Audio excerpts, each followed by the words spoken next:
I'm Lee Lowry, the Group Vice President and Head of Brand Partnerships for OUTFRONT Media, and I am luckily here today with Adrienne Lofton, Vice President of Global Consumer Marketing at Google. Adrienne runs the end-to-end marketing funnel for Google's platforms and ecosystems portfolio. She is a true marketing icon. I've actually been following her for a bit. She's led marketing for brands that we know and love like Under Armour and Nike, and she made the big leap over to tech about 2 years ago, so we're really excited to hear about that.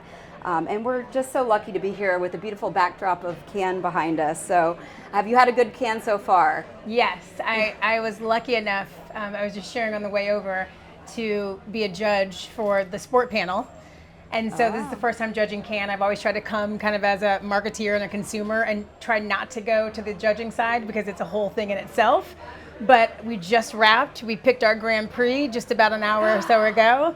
So it has been, I've been here since Friday debating work on the sport front. So it's been a ton of fun and also exhausting. So I'm glad to be on the other side of it and get to hang out with folks like you. Wonderful. Well, we're so excited to get the opportunity to speak to you. We have a quick hit panel today. So we're going to spend about 15 minutes talking about things that I think everyone wants to hear about. First and foremost, you. So we want to hear a little bit about your personal life, your career. Secondly, the disruption and innovation. I think AI is a big topic we're hearing a lot about in Cannes. So specifically from Google will be interesting. And then inclusivity, just a big topic, and I know utmost importance to Google. And lastly, we are at Cannes Lion, the Festival of Creativity. So no better place to talk about creative than here. Yes. So let's start with career. As noted earlier, you took a big leap over to tech about 2 years ago. I would love to hear about that beautiful transition and path, and maybe the biggest opportunity or what you've learned in the past few years. I mean, I love your language, the beautiful transition. I wish it was that smooth and thoughtful. I have been in marketing in many different capacities, of course, like so many of us, for over 20 years. And when I started my career, I always thought about a world where I wanted to land myself in sport. I was a young college athlete and volleyball player and setter, and I wanted to work in this thing that made me so inspired as a young kid, kind of growing up. And so I did all this work over the course of those probably first 8-ish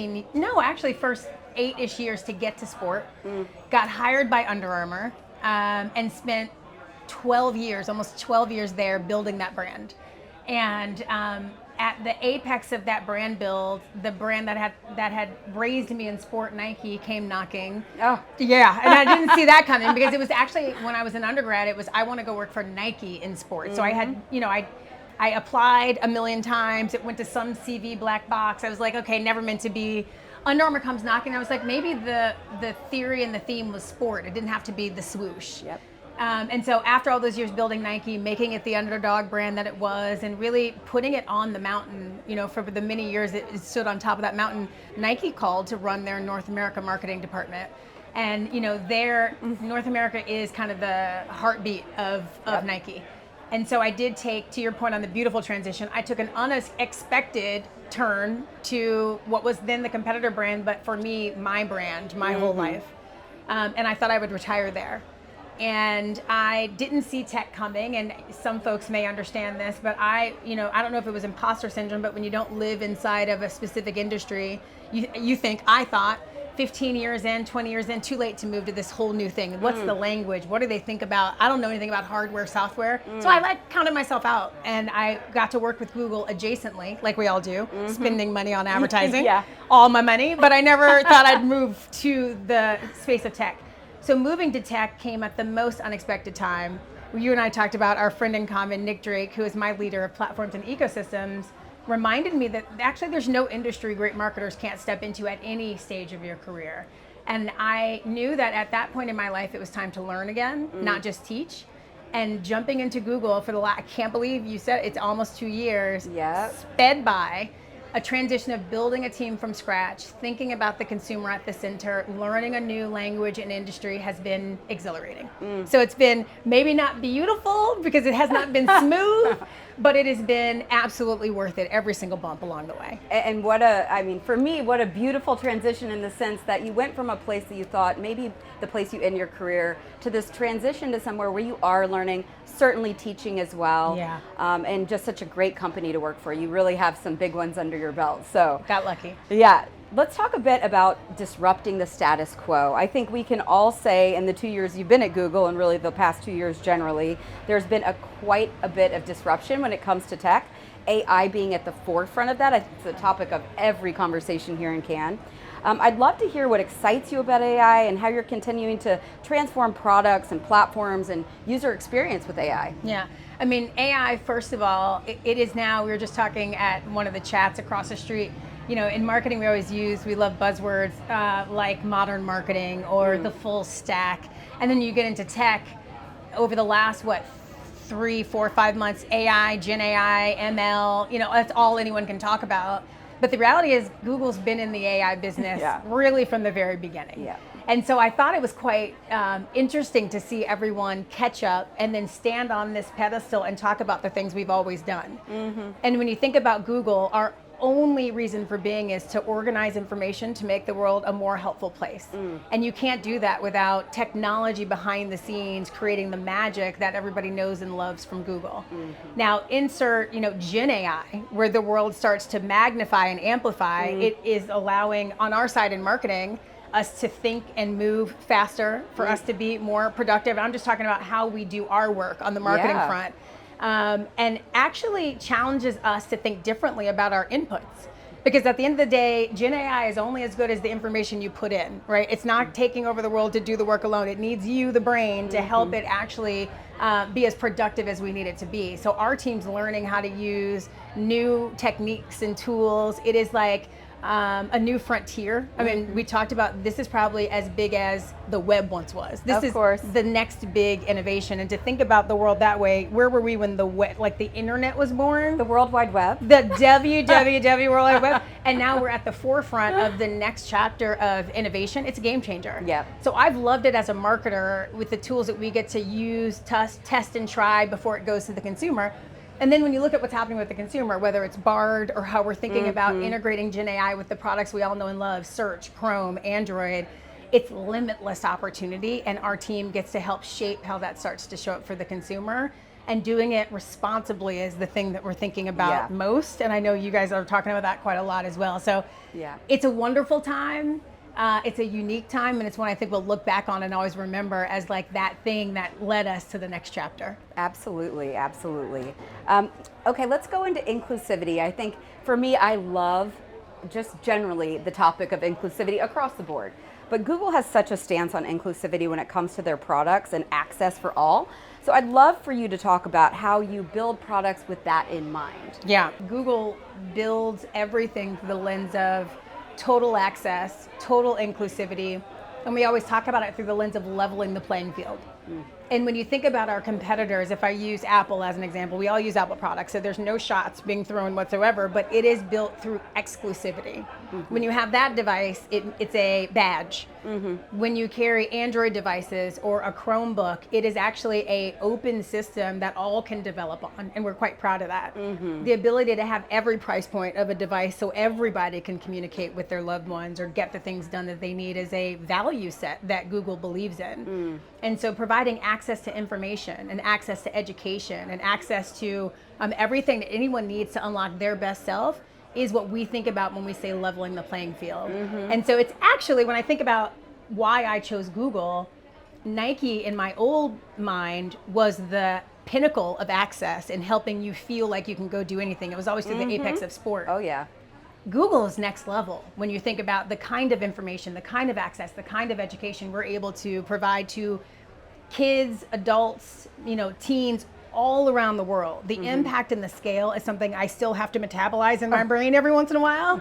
It's an awesome responsibility, a huge responsibility, but I am moved by the ability to allow people to have everything they deserve, no matter their economic, socioeconomic, ethnic background. Like everybody deserves to have everything, and that's what Google believes in. Yeah, and Google, I just think about it being a little bit older.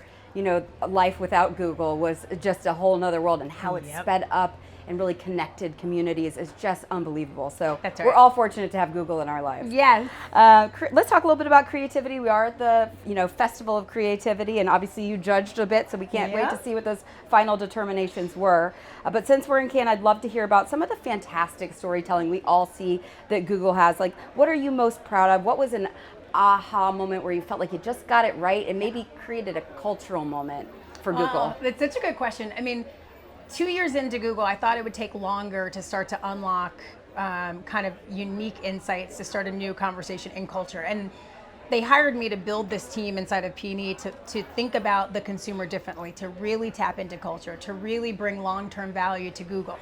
Google can be seen, if we're not careful, as a utility. Now, a utility you need and love, but something that doesn't always bring the share of heart that we need for long-term lifetime value.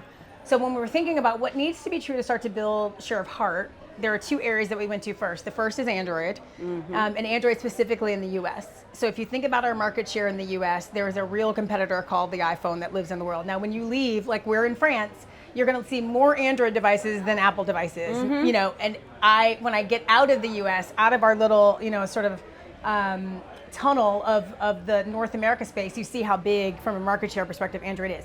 But culture starts often in the US. And if Android isn't seen as cool or hot or something that people's proud to like have in their hand, then we have a problem. And the reality is the perception of Android versus the iPhone isn't what it needs to be.